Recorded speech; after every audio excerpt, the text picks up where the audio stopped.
O noble one, if the king sees that the Supreme Personality of Godhead, the original cause of the cosmic manifestation and the supersoul within everyone, is worshipped, the Lord will be satisfied.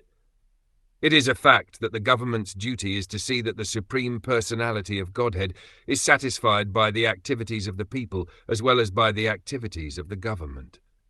There is no possibility of happiness if the government or citizenry have no idea of Bhagwan, the Supreme Personality of Godhead, who is the original cause of the cosmic manifestation, or if they have no knowledge of Bhuta Bhavan, who is Vishvatma, or the Supersoul, the soul of everyone's soul. The conclusion is that without engaging in devotional service, neither the citizens nor the government can be happy in any way.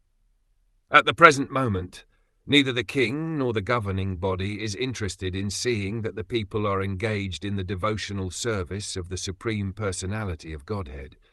Rather, they are more interested in advancing the machinery of sense gratification. Consequently, they are becoming more and more implicated in the complex machinery of the stringent laws of nature. People should be freed from the entanglement of the three modes of material nature, and the only process by which this is possible is surrender unto the Supreme Personality of Godhead. This is advised in Bhagavad Gita. Unfortunately, neither the government nor the people in general have any idea of this. They are simply interested in sense gratification and in being happy in this life.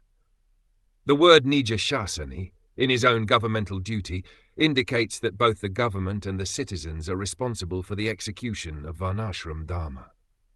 Once the populace is situated in the Varnashram Dharma, there is every possibility of real life and prosperity both in this world and in the next.